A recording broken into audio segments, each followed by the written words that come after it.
alingaka kutu te batangaka kombo wana. Il faut pas donner des béquilles à l'ennemi.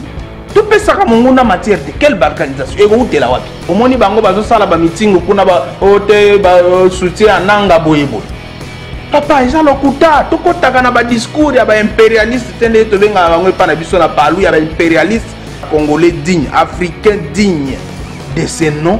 Alors a été bon biso to vendre na biso bino mindele bwa boko. Cette histoire de Balkan, il faut pas to pesa ka ba tuwana o bazomona baza mibali te bako solo la na baninga face à face boité, il faut bazo manduki po ba intimider bato. Rien que la vérité. Sur ces plateaux, Tozali na coordonnateur national. Il y a jeunesse lumumbiste, parti lumumbiste unifié, comme on a eu ndeko Christian Malamba, on a pesi Mbote Mingi. Mbote ndeko Patrick. Alors toyambi yo poso ça la front contre agression rwandaise. Mukondiambo Kalansaki, la première ministre bien sûr, Kalansaki Front populaire depuis ce week-end dernier, à l'obito sensibilisé Tina Souka, yo Kambara Bilenge et Belé. Il y a parti d'une liste unifiée pour les partir à Kala, paix à Mounene. Sangoni aux anamons. Non, en tout cas, Sango Samoko, Mboka ezana bitumba. Mboka ezana bitumba, pe Monguna azana kati ya Mboka. Monguna azana Mboka, esengeli biso banso to teleme. To teleme lokola mutu moko, to bunda se bitumba wana. To bunda bitumba wana.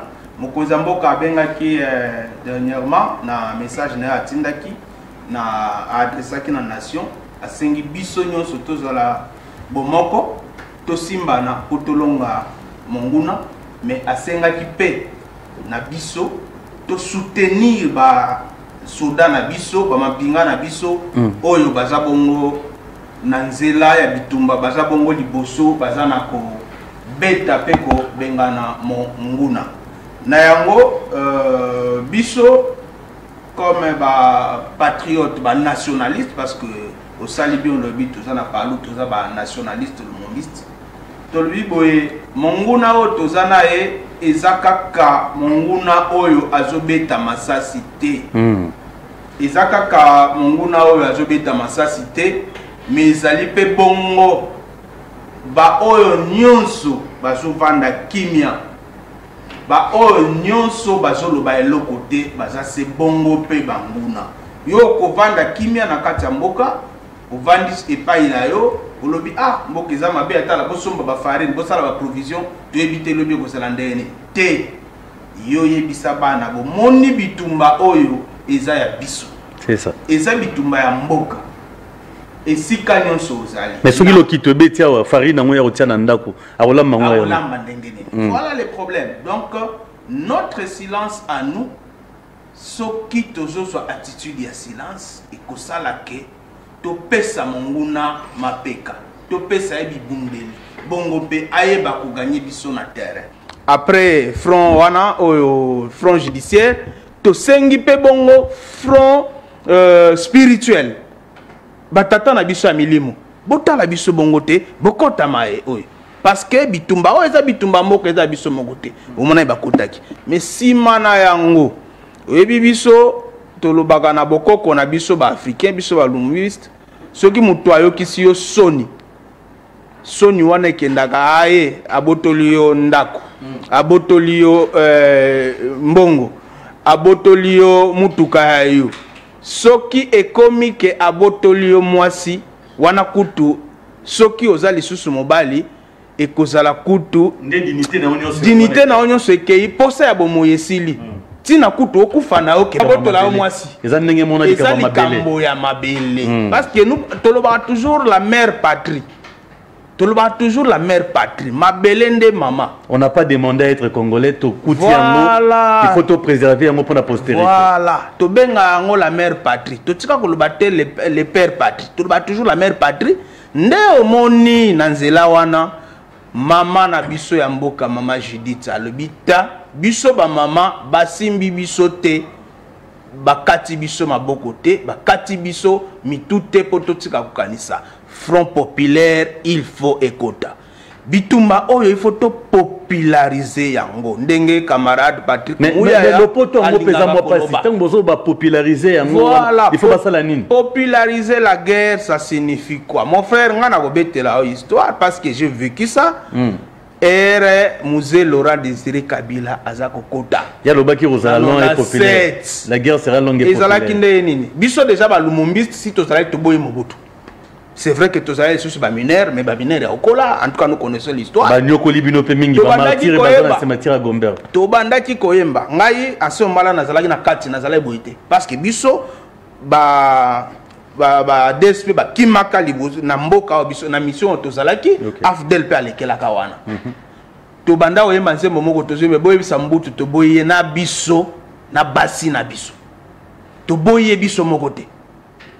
To boye na biso na basi na biso. C'est pour dire que eloko oyo likambo eza likambo mabele. Ezaka ka biso mibalite. Ezaka ka ya mokonzi ya mboka Félix Tshisekedi te.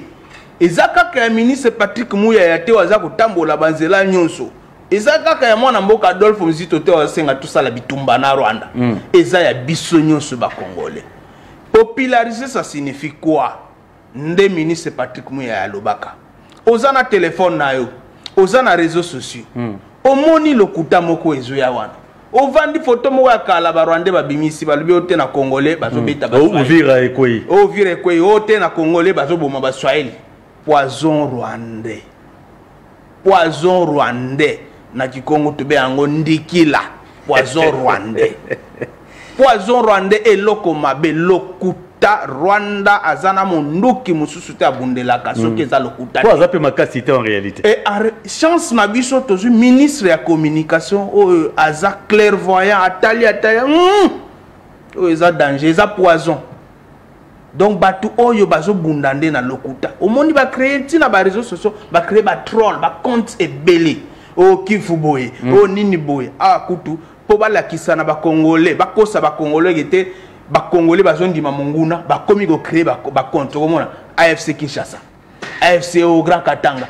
Nzoke lokuta bazwa na politique ba kabola biso to beba na to benda na biso pour que monguna ko yande na biso na ta Mobutu biso na ba papa na ba mama na bana na paluto bando ba toya na drapeau na biso ya Congo indépendant to boyi Mobutu.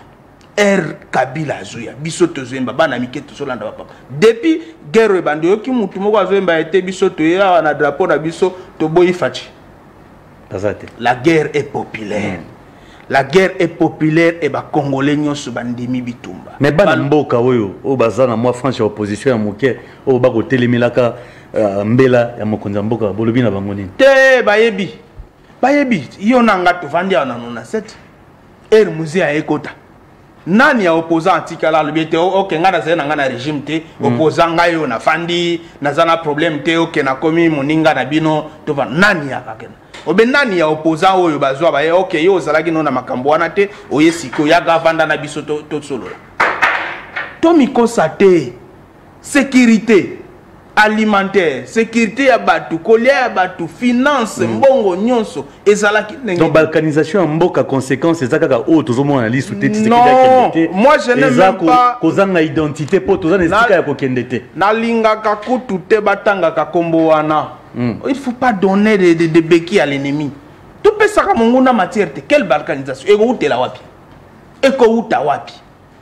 Yo moni mwana Kivu moko avandi aza à l'aise ote ok bino boy omoni bango bazo sala ba meeting kuna ba ote ba soutien ananga boy papa eza lokuta tokotaka na ba discours ya ba impérialiste tende to benga bango pa na biso na palu ya ba impérialiste balingi go kotsa biso région ya Balkan wana o baba ya kutu na mo ngakutu mo wana na linga kotanga ngo na munoko na ngate balkanisation c'est quoi? Moi je suis nationaliste lumumbiste. Et où le pas Lumumba te yoka ngomba oui justement alerte biso. Oui, il ne faut pas confondre. Lumumba nous alerte face à un danger. Exactement. Parce que justement en 60 biso ba lumumbis Antoine Gizenga Patrice Emery Lumumba ba Jason Sende na batisu bazo bunda bitumba wana. Il y a indépendance, Pierre Moulele. Qu'est-ce qui se passe? Quand on est lelo, batuneti bananga bazanga te. Batuneti bananga o lelo bazanga te. Bazo bima kuna no vous voyez bino boko fanda bon tout ça l'indépendance ndenge ya boye ngai na kozala na zongi pa na biso boye na kambi boye bon bino kangi katanga kangi bino boza wana bozo tala biso ndenge to banda ko évoluer. Mais mon frère, qui est ce Congolais? Peut-être bah histoire oyo parce que bino ndepé na ba chaîne il faut bolobela ango. Est-ce que vous savez que déjà na ba année 30 et na bandundu et pas na ngawa na gungu et pas Antoine Gizenga. Il y a eu la révolte de Bapende en 19 des années 30 vers 36. La révolte de Bapende au ba telemelaki colon. Déjà na ba année 30. Yo baliaki mundele. Tovandi ah voilà au ba makamba kamundele ya comme populaire lelo. Déjà tozonga et pas na biso na Kasai likolo kuna na Sankuru révolte ya batete la paix salimaki. Nani wana déjà oyo atika ko vanda congolais digne, africain digne de ces noms. Alors été bon biso to vanda na biso bino mindele boya boko. Cette histoire de Balkan, il faut pas toper ça ba tuwana o bazomona baza mibali te bako solola na baninga en face à face boité, il faut pas manduki po ba intimider bato. Ndeko Malamba yo kambaka bilenge. Ouais. Na parti Lumumba c'est unifié. Bobetaki ba Swahili kuna. Est-ce que bokangaki mo liboki ya ba Swahili bobeti bango pour que lelo balela awa ba discriminer na gisasa? Mon frère, moi je viens de le dire tout à l'heure ici. Je suis nationaliste lumumbiste. Tozo ke indépendance oyebi histoire wana.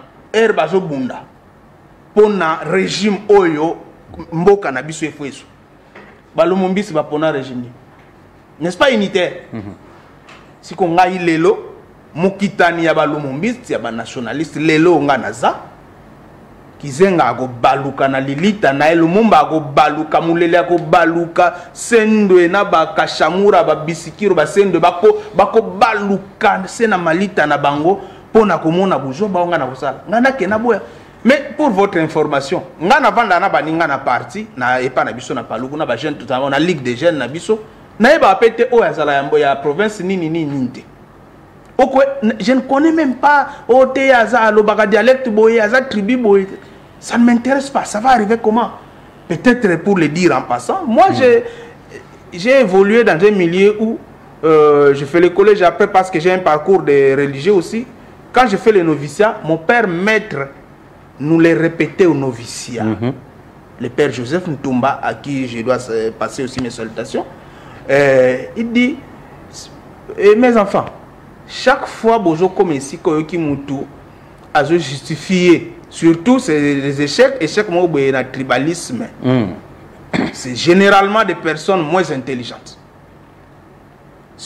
Et moi, je l'ai vérifié, je l'éprouve. Ce qui ont justifié, Azui mérite mogote boye boalibite nga bapesi ngate po naza boye bapesi wana po azande aloba muno komona généralement c'est des personnes moins intelligentes. Alors que régime la méritocratie. Vérifier. Ba papa Adolphe Muzito bango ba vandi na ba papa Godé Mayobo ba Dovel Pango ba ne autour de la patriarche. C'est ça. Mpango aza mtu wapi? Mayobo aza mtu wapi? Muzito aza mtu wapi? Bangabu ba bazalaki ebele.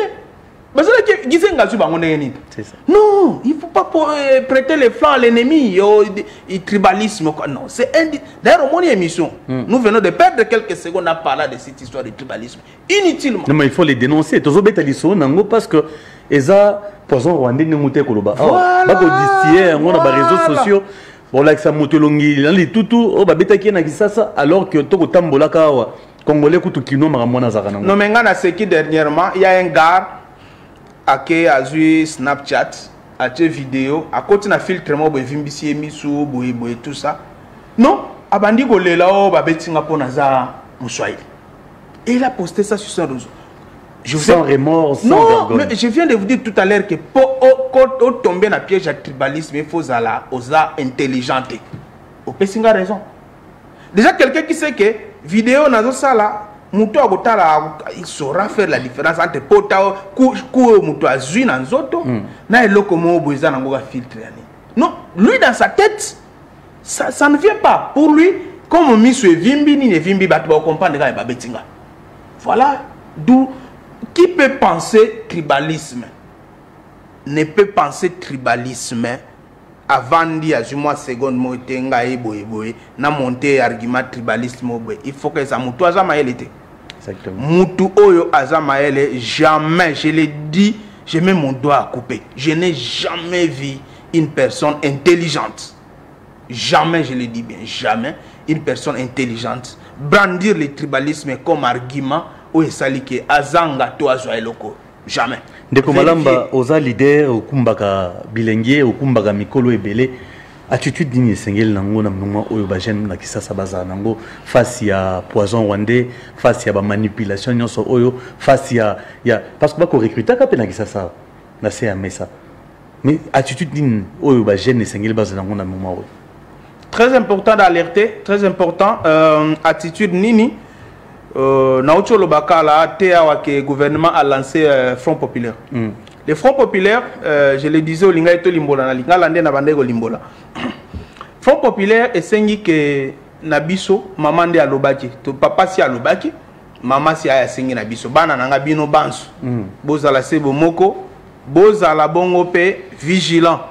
Bozala lokola banyoka na mabulu bazanga kotala.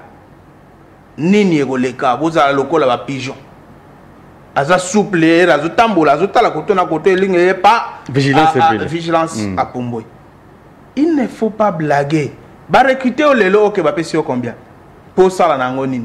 Ba pesi combien? $1000, 2000, 3000. Mais la dépense na vie avec ça tu tiens pendant combien de temps avec $3000? Ata ba pesi yango 100,000. Tala tozana ba tebele non? Ogotala ya ba régime eleki ya kalawana. Okuta ozana ba vie no ebele na kati okuta na bango. Combien tiennent encore comme lorsqu'ils étaient au pouvoir? Mbongo ekendaka, nyonso ekendaka. Mais mabele otonyati onanga ekendaka te. Mabele ekokende te. Ba jeune congolais, il faut désormais bango nyonso bazwa attitude nationaliste. Mais devant bazala ba patriote, ba yeba que eloko moko te esika moko te ekoleka epai na ye moko. Mutu moko te ya libanda kolinga ye koleka ndeko na ye moko mwana mboka. Mutu moko te. Na yango ba recruter ozala na se mesa en difficulté pamba ka boy. Non. To si biso na palu to lobake si to dépassant parce que biso peut être révolutionnaire. C'est pourquoi moi to bando cela baninga me abi boza ba révolutionnaire ce qui nanga le biazare we nabite. La révolution est traversée par étapes. Et ça est histoire à Mokili. Est traversée par étapes. Liboso. Tozala kipo na kozwa bokonzi. Il fallait soit manduki, soit bitumba, leki makasi, abotoli. Mais il faut considérer biso parce que moi, philosophie penazwa, tout ça là na état de nature. Il faut dire que mentalité zala inano ya bongo. La guerre de tous contre tous. Tozu indépendance na biso na 60 mon frère, il faut qu'on se les rappelle, le 30 juin to célébrer, le 12 mutumoko abimi na katanga sécession, Lumumba a sali le pouvoir na kimia que pendant 12 jours. Mon frère, quelle cruauté, vous l'avez déjà vu au monde, mais tout part de là à 60 to vandi muke na katanga mulopwe na Kasai lisusu mulopwe kalonge abimi lisusu yezala ina août, je dois revoir la date. Il fait la même chose. To vanda muke kasavubu babomeli biso lisusu Lumumba ngomoko to bundi. C'est vrai que to bando kebele mais bande kopé tozo kende kuna ba table ronde, ils savaient qu'ils allaient nous accompagner. C'est ça. Ils allaient accompagner les Lumumbistes, les nationalistes. Ça débat koute ezala raté ba bando ketika biso. Et l'équipe, mon frère, Mobutu a sali ou a salaki. Déjà avant ça, là, vous avez vu que révolte Kotaki. Gizenga lobi non. Nga to monika ka awa toza na kacha banguna. To longola ga misala na biso. To kende na Kisangani. Ba longoli administration nyonso awa. Ba ke ba bandi misala na Kisangani. On avait la reconnaissance de plus de 45 États. Yo yebi oza lumombi. C'est ça. Oyebi yango. Journaliste. Voilà, non, mais oui, aux nationalistes, aux mboka, ouais, voilà, aux journalistes, c'est bien. Na boité, na lubité, aux partisans, ça, il faut quand même les préciser voilà. Pour éviter de. Il y a aussi une confusion. Bon, quand ça, il y a une émission avec camarade, exactement. Ouais. Alors, qu'est-ce qui se passe? Moulele, après, Erakofi, Bisoto Tikali, Gizenga, exilé, Zongi Bané, 90. Mais, Mobutu qui avait fait le coup d'état na idée que azo même makambobe tout le monde a union soit même dit et biso ba Lumumbis ba nationaliste on a dit bon il y avait un frère à nous à Kota Kimaki, l'un de nous à Kota Kimaki, Monsieur Laurent Désiré Kabila. Et pour votre information, Gizenga azana Kisangani tomemi gouvernement administration na biso nyonso na Kisangani bourse oyo Monsieur Laurent Désiré Kabila qui tangela na République tchèque. Ils ont gouvernement qui s'est engagé yango. Na époque ils ont engagé na Kisangani. Donc on s'est dit que Musée Azana Zamba c'est la révolution militaire. Il y a mené lutte militaire, mais surtout mené lutte populaire. Et tout évolué dans ndenge wana.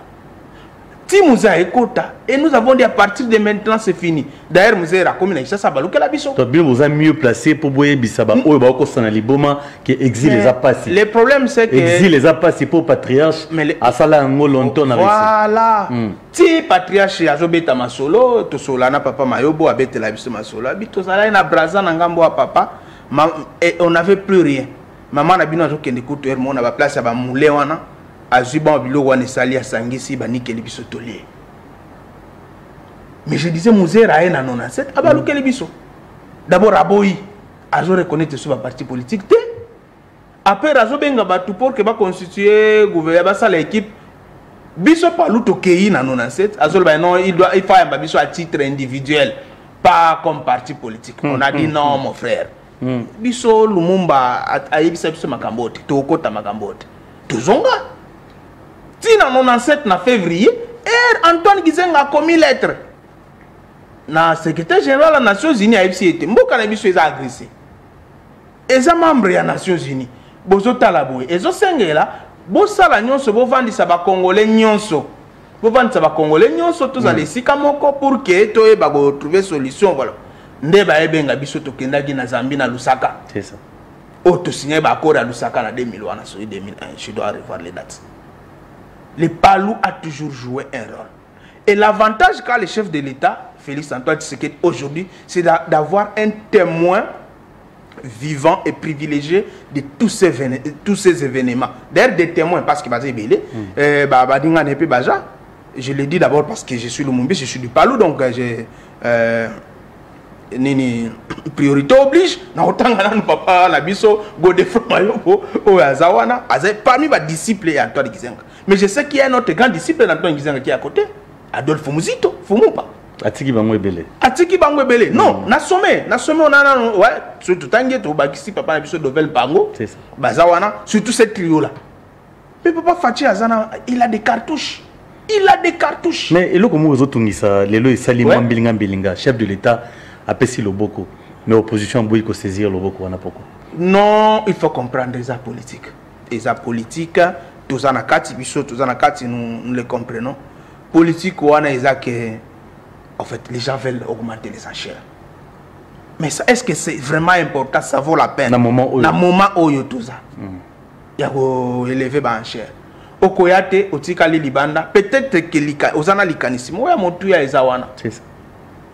Parce que les lots, bon, espérons que les mots que je ne veux pas qu'on cite, c'est concrétise. Donc, yo les lots, zande konangaye, ozalakana Kasai, lobby, okomi, mwana ya, tokomi banan. Tokendepena nuwapi. Non, biso na paluto loba Congo nsieto impuena, bambuta zeto, batusisa. Mboka na biso ya kitoko, bakoko, bakulutu na biso batikela biso. Toko sala ndenge nini lobby toko biso donc tobi Palou eza Palou moko ezala na pays wana Palou moko ezala na pays wana toko yemba nzembo ya lokumu wana toko yemba ngondeni bakoko ba yoka te pour avec le jeune avec des Lumumbis. D'ailleurs vous avez un nationaliste Lumumbis azal sous jeune ngana yebisa ozana no jeune soki obimi obima toko ndima le ministre de la communication et médias Patrick Mouyaya. Tala ndenge nini mwana mobali ndeko na biso ya mobali kulutu nanga wana azola la pongite to banzi awa toke awa to bimi awa lelo awa to lobi Congolais telema ezali kambo ya mabele. C'est ça. Mabele ya nani? Mabele ya nanga? Bakoko batikela biso. Mabele ya bakoko ya biso te. Mabele na biso bakoto ba mabele o ya bakoko awa na Congo toza to kobange loko te. Non, mieux vaut que bolongo la biso soyez à la nini ils aient de votre lâcheté to éviter beaucoup ça l'année pour bolongo la biso mais en tout cas biso tant que toza awa na mokili oyo tant que pema ezali tant que maye batata na biso balakisa biso maye ba maman na biso balakisa biso nous ferons tout pour que cette patrie demeure et subsiste. La mère patrie Nengolobaki, la mère patrie. Voilà. Toko Kabola, toujours qu'il y a pratiquement na souka, vu que on a pas Belemi, on aura encore des émissions plus élaborées. Ouais. Autre chose, autre bête ma solo, il y a partie où c'est unifié pour naïbi que Bino, Maramboro Bezara, toujours ébélé pour les partis. Oui, mais le problème c'est que. Cinquantenaire, le premier parti politique. Soixantenaire déjà, 60 ans. Nazokata Bolimbisi. Le problème c'est que on a du mal à raconter l'histoire du Palou ou du Congo sans parler du Palou. Chaque fois que vous racontez l'histoire du Palou, nous avons raconté l'histoire du Congo, finalement Palou est un Congo bien. Donc c'est ça, la grande difficulté qu'on a aujourd'hui. Vous allez parler de Lumumba dès le départ, et quand vous allez à Palou, il faut créer parti na biso, parce que les impérialistes, déjà, donc c'est comme ça qu'on évolue. Et vous voyez aujourd'hui des fruits que nous proposons. Tous en abisso est belé. Mais tous en ambouma nabisso moko. Où ils que chaque fois que comme Sika, nanzete mutude kazo azomona, ils a Patrick Mouyaya. Mbouma kitoko ya kokomela o ezaki mutu nyonso esikaza azotala. Il faut aussi les reconnaître ma yele na bete libanga ndeko nanga Aristote alinga koloba était son infaillibilité Adolphe Mzito. Pour Aristote pangu et pas Adolphe Mzito mabeza la raté kaka bolamu parce qu'il a bimi pena école wana à la primature à côté du maître. Il a développé beaucoup de choses. Donc en tout cas, nous sommes déterminés. Nous invitons toute la jeunesse congolaise. Toute la jeunesse congolaise à s'élever. Bilenge bana mboka boteleme. Boteleme ngonga e beti monguna azana mboka azali bandate azana mabele na biso. Totikela ye espace te. Totikela espace te tolanda ye pe to bimisaye. Aya batami sima yandako yobelela tala mususu ye yo. Omoni ye sika mona bisobe omoni ta boya noki misusu bango ya. Omoni boya mususu ye yawa. Tolanda bango bongo bako pakata eloba bizise na biso me alba me bako pakata nani yo. Moi biso wenge fere na linga epe makasa bi bako pakata. Il faut pas pakata. Nanga a commis la plus grosse erreur de sa vie et il est en train de la regretter. Il a dit aujourd'hui je suis privé, je ne peux pas être avec ma famille. Atako awangani alobi ayebi ba wandete ba accompagner kayete akosa makamuna yemo. Aye babangwa ye babangote to yebi ke bitumba wana Rwanda nde ayeko bomela biso bana. Rwanda bomeli biso bana. To banda ina makambo bana kelasi. Mon frère. Bana bako tanga. Yo tanga bana kelasi na janvier babandi bitumba wana baboma bébé abotami lobby azana néonatologie. Abotami lobby mardi, lelo mercredi lisasi yezu mwana na néonatologie akufi. Rwanda bomaki mwana wana. Un garçon. Et salanga pasi parce qu'il y a neve ya leki nanga moko onaebi malamu. Vous voyez comment le Rwanda a arrêté les rêves de plusieurs Congolais. Les fronts populaires nous concernent tous. La première ministre l'a lancé. Les ministres...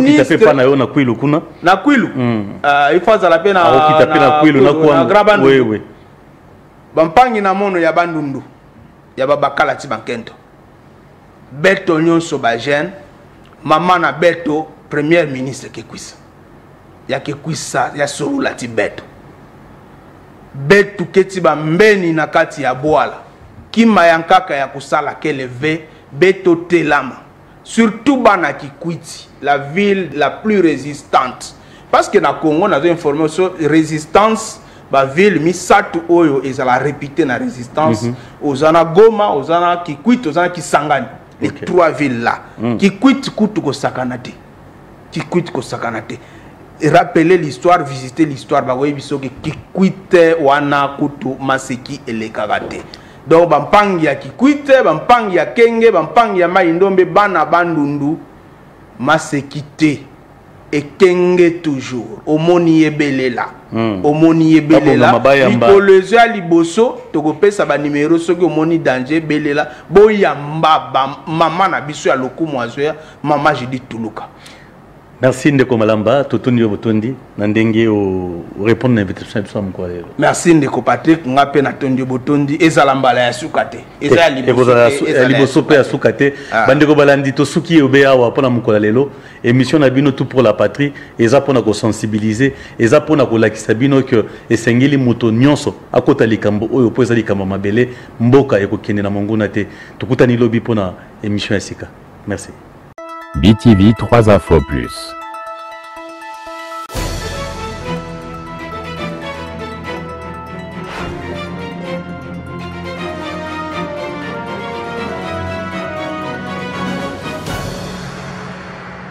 Rien que la vérité.